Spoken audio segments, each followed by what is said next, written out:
يا ربي بالمصطفى بلغ مقاصدنا واغفر لنا ما مضى يا واسع الكرم يا ربي بالمصطفى بلغ مقاصدنا واغفر لنا ما مضى يا واسع الكرم لم يهتلم قط طه مطلقا أبدا وما تثاءب أصلا في مدى الزمن يا ربي بالمصطفى بلغ مقاصدنا واغفر لنا ما مضى يا واسع الكرم منه الدوام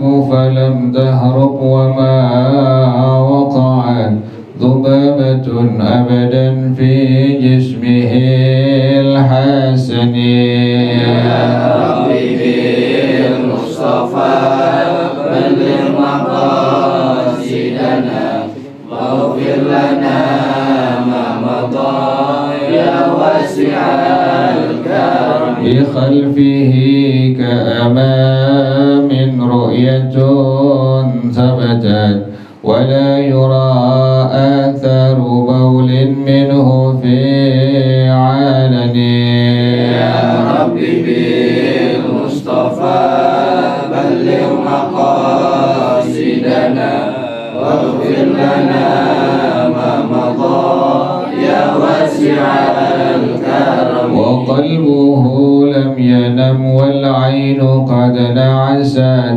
ولا يرى زله في الشمس ذو فطن يا ربي بالمصطفى بلغ مقاصدنا واغفر لنا ما مضى يا واسع الكرم كتفاه قد علتا قوما إذا جلسوا عند الولادة سفيا ذا بمختتني يا ربي بالمصطفى بلغ مقاصدنا واغفر لنا ما مضى يا واسع الكرم هذه الخصائص فاحفظها تكون آمنا من شر نار وسراق ومن محن يا ربي بالمصطفى بلغ مقاصدنا واغفر لنا ما مضى يا واسع الكرم اللهم صل وسلم وبارك عليه وعلى آله. الفاتحة إلى حضرة رسول الله محمد بن عبد الله وآله وأصحابه وأزواجه وذرياته ثم إلى أرواح آبائنا وأمهاتنا وأجدادنا وجداتنا ومشايخنا ومعلمين في الدين ولجميع المسلمين والمسلمات والمؤمنين والمؤمنات سلام شيخنا ورب رحنا كي حديد يا الدين من كهن بخير ورب شيخنا ورب رحنا له المعلم رحمة سقام ويرى الشيخ محمد نوي البدني وأصولهم وفرائهم أن الله يتغشاهم بالرحمة والمغفرة وإلى حضرة النبي محمد صلى الله عليه وسلم. الفاتحة. أعوذ بالله من الشيطان الرجيم. بسم الله الرحمن الرحيم. الحمد لله رب العالمين الرحمن الرحيم مالك يوم الدين إياك نعبد وإياك نستعين اهدنا الصراط المستقيم صراط الذين أنعمت عليهم غير المغضوب عليهم ولا الضالين آمين. اللهم صل وسلم على سيدنا محمد الفاتح لما أغلق الخاتم لما سبق الناصر الحق بالحق والهادي إلى صراطك المستقيم وعلى آله وصحبه حق قدره ومقداره العظيم.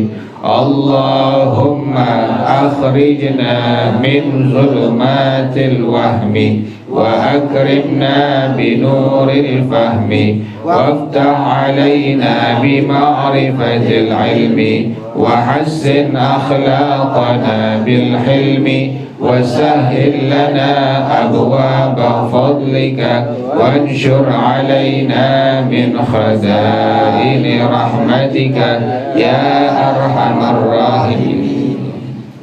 بسم الله الرحمن الرحيم. بسم الله الرحمن الرحيم. قال النازم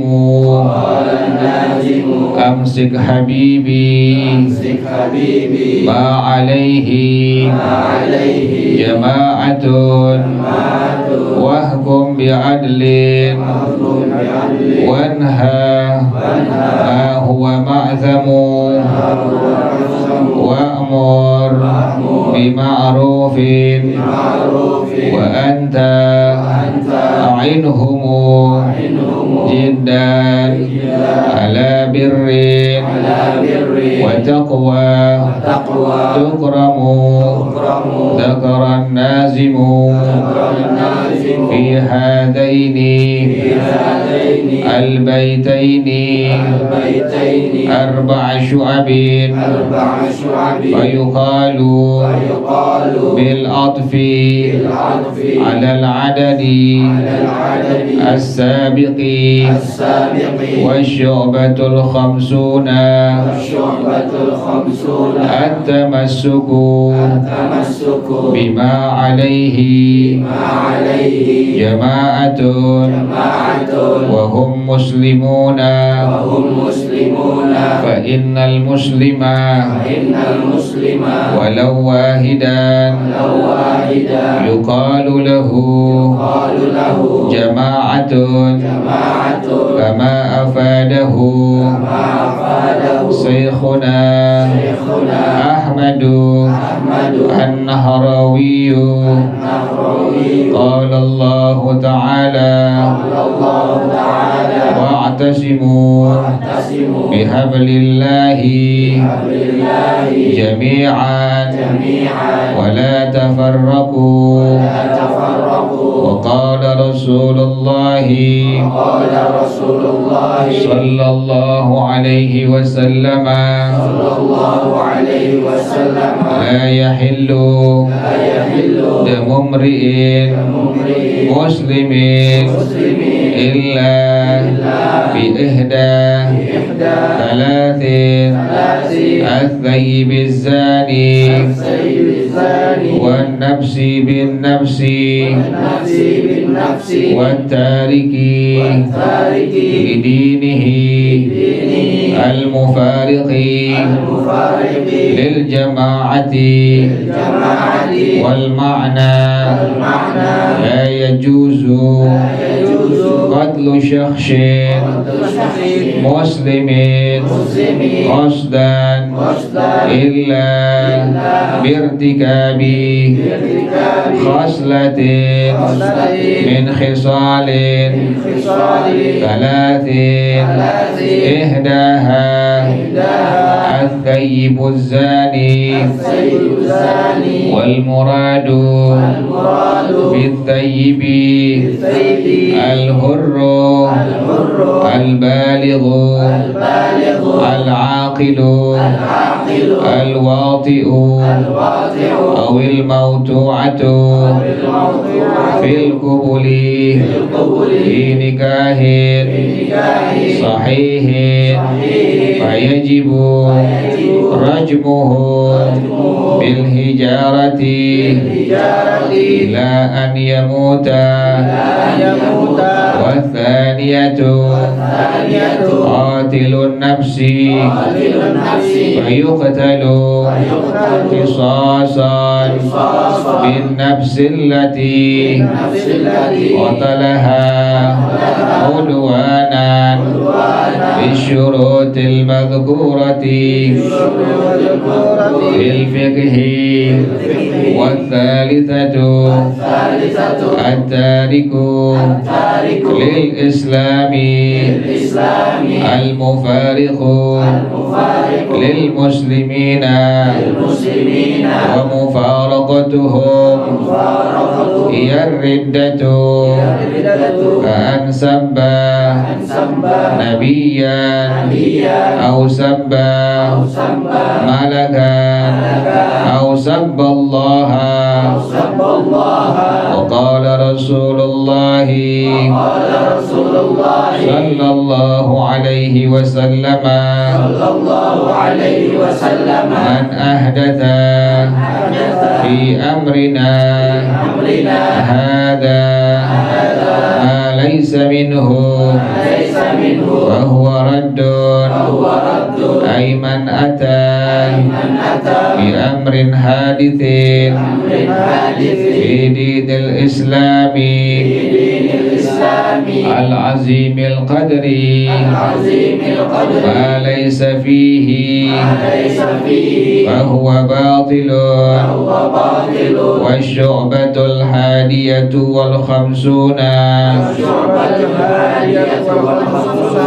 الحكم بين الناس بالعدل. قال تعالى فاحكم بيننا بالحق ولا تشطط. وقال تعالى ومن لم يحكم بما أنزل الله فأولئك هم الظالمون. قال رسول الله صلى الله عليه وسلم من حكم بين اثنين تحاكم إليه وارتضياه فلم يقض بينها بالحق فعليه لعنة الله. والله أعلم بالصواب. بسم الله الرحمن الرحيم. الحمد لله رب العالمين والصلاة والسلام على أشرف الأنبياء والمرسلين وعلى آله وصحبه أجمعين. قال شيخ الإمام المؤلف رحمه الله وأدام النفع به وبركات علومه وبكم في الدارين آمين. قال رضي الله تعالى عنكم. بسم الله الرحمن الرحيم. قال الناظم أمسك حبيبي ما عليه جماعة واحكم بعدل وانهى ما هو معثم وأمر بمعروف وأنت عنهم جدا على بر وتقوى تكرم. ذكر النازم في هذين البيتين أربع شعب. النازم penyair bait syair ini, beliau menyebutkan pada dua bait syair ini arba'a syu'abin, ada 4 cabang iman. Fayuqalu bil atfi 'alal 'adadis sabiqi, maka dikatakan sesuai dengan atofnya urutan yang sebelumnya. Kemarin terakhir cabang iman yang ke-49.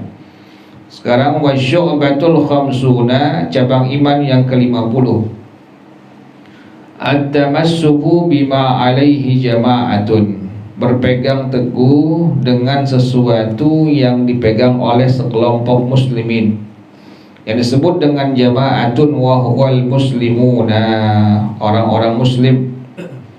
Fa innal muslima walau wahidan yuqalu lahu jama'atun, muslim sekalipun satu maka disebut dengan jamaah. Jadi sekalipun hanya muslim saja maka disebut dengan jamaah. Kama afadahu syekhuna an-Nahrawiyyu, sebagaimana diajarkannya oleh guru kami Syekh Ahmad An-Nahrawi. Jadi muslim sekalipun satu orang maka disebut dengan jamaah. Cabang iman yang ke-50 berpegang teguh dengan sesuatu yang dipegang teguh oleh satu kelompok jamaah muslimin atau muslim saja satu orang. Qala Allah Ta'ala, Allah berfirman dalilnya, wa'tasimu bihablillahi jami'an wa la tafarraqu. Berpegang teguhlah kalian bihablillah, dengan ajaran agama Allah, jami'an seluruhnya, wala tafarraqu, dan janganlah kalian bercerai-berai. Dalil yang kedua, waqala Rasulullah sallallahu alaihi wasallam, la yahillu damu mri'in muslimin illa bi ihda thalathin, al-thayyibiz zani wan nafsi bin nafsi wat tariki lidinihi al-mufariqi lil jama'ati. Pengertian hadis di atas, wal makna pengertiannya, la yajuzu qatlu syakhsin muslimin qasdan, tidak diperbolehkan membunuh satu orang muslim secara sengaja, nggak boleh, hukumnya haram, tidak diperbolehkan membunuh satu muslim atau muslimah secara sengaja, hukumnya haram, tidak diperbolehkan. Illa, kecuali birtikabi khaslatin min khisalin talatin, kecuali dengan sebab melakukan satu sifat dari 3 sifat yang akan disebutkan nanti. Jadi kalau seandainya melakukan satu muslim atau muslimah satu sifat, satu perbuatan yang akan disebutkan nanti di antara 3, maka diperbolehkan untuk dibunuhnya. Ihdaha, yang pertama adalah al-thayyibuz zani. Ini dalam hukum Islam. Sekali lagi, ini dalam hukum Islam. Jadi kalau seandainya ada satu orang muslim atau muslimah yang melakukan satu perbuatan, satu sifat dari 3 sifat yang akan disebutkan, maka dalam hukum Islam, sekali lagi, dalam hukum Islam diperbolehkan untuk dibunuh. Yang pertama adalah al-thayyibuz zani. Di kita nggak boleh. Di kita negara hukum, bukan negara hukum Islam, bukan. Kita negara Pancasila. Jadi kita tidak diperbolehkan menerapkannya tuh. Jadi ini berlaku sekali lagi di negara yang menganut hukum Islam. Ihdaha, yang pertama adalah al-thayyibuz zani. Wal muradu bil thayyibi, yang dimaksud dengan kalimat al-thayyib adalah al-hurrul balighul aqidul wati'u awil mautu'atu fil qubuli fi nikahin sahihin. Laki-laki yang merdeka, yang berakal, yang baligh, yang bersetubuh, yang mensetubuhi perempuan atau perempuan yang disetubuhi, fil qubuli fi nikahin sahihin, di kemaluan depannya pada nikah yang sah. Jadi ini laki berzina dengan perempuan atau perempuan muslimah berzina dengan muslim. Ini laki sudah pernah menikah, pun ini perempuan sudah pernah menikah. Ini bagaimana hukumnya? Kalau seandainya ada saksi yang menyaksikan bahwa benar keduanya berzina, maka bagaimana dalam hukum Islam? Fayajibu rajmuhu bil hijarati ila an yamuta, maka wajib dirajam, lemparin dengan batu sampai dia mati. Diperbolehkan membunuh yang seperti ini, hukumnya diperbolehkan. Jadi yang pertama seperti itu. Apabila ada satu muslim atau muslimah yang melakukan perzinahan, dia pernah menikah, maka disebut dengan az-zanil muhsan. Orangnya disebut dengan az-zanil muhsan kalau laki-laki. Kalau perempuan disebut dengan az-zaniyatul muhsanatu, perempuan yang sudah pernah menikah kemudian dia berzina. Maka laki-laki yang sudah pernah menikah atau muslimah yang pernah menikah kemudian dia berzina, maka dalam hukum Islam diperbolehkan dirajam sampai dia mati. Membunuh yang seperti ini hukumnya diperbolehkan. Ini pengecualiannya. Kan tadi yang pertama hukumnya tidak diperbolehkan membunuh muslim atau muslimah kecuali dia melakukan satu sifat atau satu perbuatan dari 3 perbuatan yang akan disebutkan. Ini yang pertama. Jadi apabila ada seorang muslim atau muslimah pernah menikah, kemudian dia berzina, dalam hukum Islam, sekali lagi dalam hukum Islam, maka diperbolehkan untuk dirajam sampai dia mati. Yang kedua, wathaniyatu, yang diperbolehkan dibunuh sampai mati adalah qatilun nafsi, orang yang membunuh satu jiwa. Bagaimana rinciannya? Fayuqtalu qisasan. Dalam hukum Islam, sekali lagi dalam hukum Islam, orang yang membunuh satu jiwa, fayuqtalu qisasan, maka dia dibunuh dalam keadaan diqisas bin nafsil lati qatalaha udwanan, dengan satu jiwa yang dia telah bunuhnya udwanan, dalam keadaan bermusuhan. Diperbolehkan. Jadi apabila ada seorang muslim atau muslimah membunuh satu muslim atau muslimah, dalam hukum Islam ada hukum yang disebut dengan qisas. Diperbolehkan orang itu dibunuh kembali, tapi bisyurutil madhkurati fil fiqhi, dengan syarat-syarat yang disebutkan dalam hukum fiqih. Jadi itu yang kedua, yang diperbolehkan seseorang untuk membunuh orang lain. Kalau selain itu tidak diperbolehkan. Yang ketiga, watsalitsatu, yang ketiga, at-tariku lil islami, orang yang meninggalkan agama Islam. Al-mufariqu lil muslimina, yang dia berpisah dari muslimin. Apa maksudnya berpisah dari muslimin? Wa mufaraqatuhum hiya riddatu, berpisahnya dia dari muslimin adalah riddah. Dia melakukan satu sifat perbuatan yang disebut dengan riddah, orangnya disebut dengan murtad. Jadi sifatnya, perbuatannya disebut dengan riddah, sementara orangnya disebut dengan murtad. Jadi apabila ada orang yang melakukan satu sifat riddah atau perbuatan riddah, orang yang disebut dengan murtad. Bagaimana contohnya? Ka'an sabba nabiyan, ada orang yang menghina, mencaci maki Nabi Muhammad misalnya.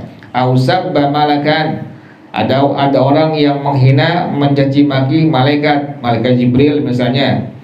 Au sabballaha, atau ada orang yang menghina, mencaci maki Allah. Ini bagaimana hukumnya? Hukumnya orang tersebut telah melakukan satu sifat yang disebut dengan riddah, atau orang yang disebut dengan murtad. Orang yang seperti itu dalam hukum Islam, sekali lagi dalam hukum Islam, diperbolehkan untuk dibunuh. Wa qala Rasulullah sallallahu alaihi wasallam, bersabda Rasulullah sallallahu alaihi wasallam, man ahdatha fi amrina hada ma laisa minhu fahuwa raddun. Bagaimana pengertian hadis tersebut di atas? Maksudnya, man ada bi amrin hadithin, orang yang melakukan satu perkara yang baru, fi dinil islami, dalam agama Islam, al-azimil qadri, agama Islam yang sangat besar, dia punya derajat di hadapan Allah Subhanahu wa taala, ma laisa fihi, yang bukan itu ajaran ada dalam ajaran agama Islam, fahuwa batilun, maka itu adalah ajaran yang batil, ajaran yang salah. Itu demikianlah 3 sifat, 3 perbuatan yang seseorang diperbolehkan untuk membunuh orang lain. Jadi yang pertama tadi adalah orang laki-laki, perempuan. Yang keduanya sudah pernah menikah, kemudian dia berzina, maka dalam hukum Islam diperbolehkan untuk dirajam sampai dia mati. Yang kedua, orang yang membunuh satu jiwa, maka diperbolehkan dibunuh lagi, yang disebut dengan qisas. Yang ketiga adalah orang yang melakukan satu sifat riddah atau orang disebut dengan murtad, seperti tadi contohnya menghina, mencaci maki Nabi Muhammad, malaikat atau Allah, maka dia diperbolehkan dibunuh dalam hukum Islam. Wallahu a'lam bissawab. Al-Fatihah. A'udzu billahi minasyaitonir rajim. Bismillahirrahmanirrahim. Alhamdulillahi rabbil alamin, arrahmanir rahim, maliki yaumiddin. Iyyaka na'budu wa iyyaka nasta'in. Ihdinas siratal mustaqim, siratal ladzina an'amta 'alaihim ghairil maghdubi 'alaihim waladdallin. الضالين آمين. بسم الله الرحمن الرحيم. الحمد لله رب العالمين حمدا يوافي نعمه ويكافئ مزيده. يا ربنا لك الحمد كما ينبغي لجلال وجهك ولعظيم سلطانك. سبحانك لا نحصي ثناء عليك أنت كما أثنيت على نفسك. فلك الحمد حتى ترضى ولك الحمد إذا رضيت ولك الحمد بعد رضا. اللهم صل وسلم على سيدنا محمد وعلى آل سيدنا محمد.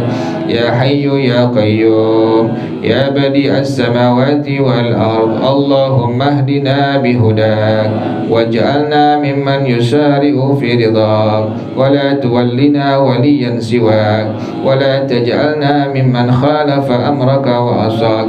حسبنا الله ونعم الوكيل ولا حول ولا قوة إلا بالله العلي العظيم. ربنا تقبل منا إنك أنت السميع العليم وتب علينا إنك أنت التواب الرحيم. ربنا آتنا في الدنيا حسنة وفي الآخرة حسنة وقنا عذاب النار. رب اغفر لي ولوالدي وارحمهما كما ربياني صغيرا. رب اغفر لي ولوالدي وارحمهما كما ربياني صغيرا. رب اغفر لي ولوالدي وارحمهما كما ربياني صغيرا. وصلى الله على سيدنا محمد وآله وصحبه وسلم. سبحان ربك رب العزة عما يصفون وسلام على المرسلين والحمد لله رب العالمين. Ucap bersama-sama Subhanakallahumma wa bihamdika asyhadu an la ilaha illa anta astaghfiruka wa atubu ilaik. Hadanallahu. Assalamualaikum warahmatullahi wabarakatuh.